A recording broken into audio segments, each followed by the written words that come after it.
Welcome to physical education for Odisha.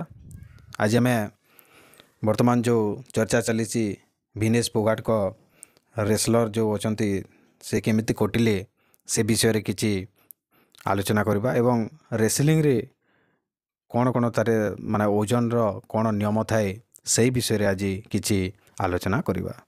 तो प्रथमे तो बहुत दुखर कथा जे से किछि ओजन बढ़ी से कंपटीशन रु बात पड़ी एवं समस्तंकर आशा थिला किछि मेडाल पाई।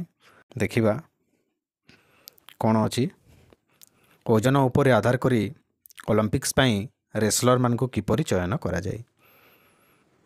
जड़े प्रतिभावान भारतीय रेसलर विनेश फोगाट को 100 ग्राम अधिक ओजन हेतु फाइनाल रु अयोग्य करा जायतिला, जहा अनुमोदित सीमा ठाରୁ अधिक थिला।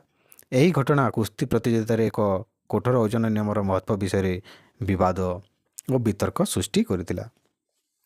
निहाती भावे 100 ग्राम पाई से कटि जाइछंती, कंपटीशन रु बात पड़ीछंती।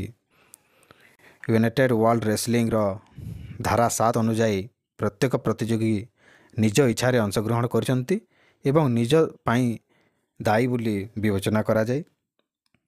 केवल गोटे ओजन वर्ग रे प्रतिद्वंदिता करने को अनुमति दिया जिवो। सही समय रे तांको ओजन सहित समान हवा दरकार। तो प्रतिद्वंदी मानकर ओजन समान हवा दरकार। आगु देखा कौन कौन तार नियम रही। सीनियर बयस वर्गर वर्ग गुड़िक हेवीवेट वर्ग व्यतीत प्रतियोगी मान से शरीर ओजन अपेक्षा परवर्ती उच्च वर्ग चयन करेंगे, जो प्रतियोगी मान फ्री स्टाइल एवं ग्रीको रोमान कुस्ती 97 किलोग्राम रु अधिक एवं महिला कुस्ती 72 किलोग्राम रु अधिक ओजन आवश्यक। देखंतु तो ये गोटे क्वेश्चन आसी थाए माने वेट कैटेगरी जो थाए केतेटा कैटेगरी रे होइताए, माने केतेटा कैटेगरी थाए। तो यार आंसर होची 10टी। देखंतु एटा जो men's freestyle, men's Greco Roman, women's freestyle, एटा वेट कैटेगरी रे होइताए। एटा 10टी कैटेगरी थाए प्रत्येक इवेंट रे। तो एटा गोटे इम्पोर्टेंट क्वेश्चन रही थाए। तापरे 2024 पेरिस ओलंपिक पाई ओजन रो नियम। वर्तमान जो विनेश फोगाट को अयोग्य क्रीडा रे नियम, अयोग्यता क्रीडा रे नियम एवं नियम यथार्थता उपर एक वितर्क सृष्टि करिछि। पेरिस ओलंपिक रे 50 किलोग्राम फ्रीस्टाइल रेसलिंग वर्ग पाई भारतीय रेसलर योग्यता अर्जन करथिले, किंतु पर अधिक ओजन हेतु तांको अयोग्य करा जायतिला।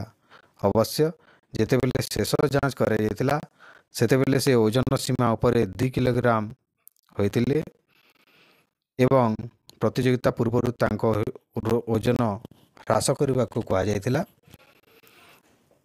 होइतबा मैच पूर्व से 1.5 किलोग्राम को ह्रास पाइतिले मध्य 100 ग्राम अधिका थिबारु से प्रतियोगिता करने को अयोग्य विवेचित होइतिले। देखंतु तांको ओजन बेसी थिला, तांको निर्देश दिया जायतिला जे ओजन कम करने को, किंतु से 1.5 किलोग्राम आ 1.5 केजी से ह्रास कर पारिथिले एवं 100 ग्राम तथापि मध्य अधिक होइतिला, सेतिपई से अयोग्य विवेचित होइतिले।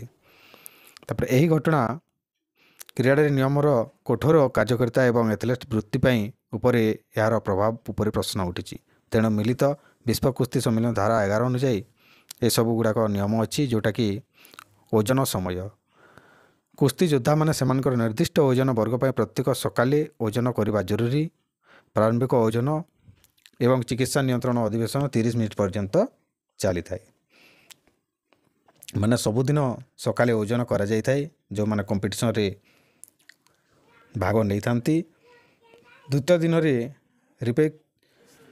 रिपेकेज एवं फाइनल थिबा लोकंक पई ओजन 15 मिनिट रही थाए। योग्यता देखिबा रेसलर माने जो उभय दिन ओजन करिवार विफल होती से माने प्रतियोगिता रे अयोग्य अटंती। सामान्य ओजन अधिक पाई कौनसी विनम्रता दिया जाए नहीं। एठारे जदि ओजन टिके भी अधिका हैला ताको कौनसी माने विनम्रता दिया जाए नहीं बा किछि स्कोप दिया जाए नहीं। एकाधिक प्रयास रेसलर मान निर्दिष्ट ओजन अवधि मध्य एकाधिक थर स्केलर पाद दे पारिबे। ଡାକ୍ତରୀ ପରୀକ୍ଷା ପ୍ରତିଯୋଗିତାରେ ପ୍ରଥମ ସକାଳେ ଓ ଡାକ୍ତରୀ ପରୀକ୍ଷା ବାଧ୍ୟତାମୂଳକ ହୋଇଥାଏ। ତ ସବୁଦିନ ସକାଳେ ଯେଉଁ ଡକ୍ଟରମାନେ ଚେକ୍ କରିଥାନ୍ତି ସେଇଟା ବାଧ୍ୟତାମୂଳକ ଅଟେ। ଯେଉଁ ରେସଲର୍ ମାନେ ଡାକ୍ତରୀ ପରୀକ୍ଷା ସମାପ୍ତ କରନ୍ତି ନାହିଁ ସେମାନଙ୍କୁ ଓଜନ କରିବାକୁ ଅନୁମତି ଦିଏ। ତ ମେଡ଼ିକାଲ ଯେଉଁ ଯାଞ୍ଚ ପରେ ତାଙ୍କୁ ସେ ଯୋଗ୍ୟ ହୋଇଥାନ୍ତି, ତାପରେ ଯାଇ ଓଜନ କରିଥାନ୍ତି ସେମାନେ। ଯଦି ମେଡ଼ିକାଲରେ ସେ ଫେଲ୍ ହେଲେ ସେ ଆଗକୁ ବଢ଼ିପାରିବେ ନାହିଁ। ଭାରତ ସରକାର ତଥା ବହୁ କ୍ରୀଡ଼ା ଉତ୍ସାହୀ ବିନେଶ ଫୋଗାଟଙ୍କୁ ଅଲିମ୍ପିକ୍ ଯୋଗ୍ୟତା ହେତୁ ଅସନ୍ତୋଷ ପ୍ରକାଶ କରିଛନ୍ତି, କିନ୍ତୁ ୟୁନାଇଟେଡ୍ ୱାର୍ଲଡ ରେସଲିଂ ଫେଡେରେସନ୍ ଦ୍ୱାରା ପ୍ରସ୍ତୁତ ଏହି ଓଜନ ନିୟମଗୁଡ଼ିକ ନ୍ୟାୟପୂର୍ଣ୍ଣ ପ୍ରତିଯୋଗିତା ସୁନିଶ୍ଚିତ କରିବା ଏବଂ ଖେଳ ଅଖଣ୍ଡତା ବଜାୟ ରଖିବା ପାଇଁ ଅଛି।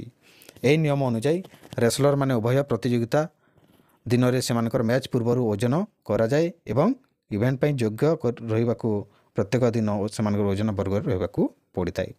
ତ ଏଇଟା ରେସଲିଂର ନିୟମ ଅଟେ। ତ ଏହାକୁ କେହି ବି ଆଗ୍ରହ କରିପାରିବେ ନାହିଁ। ତ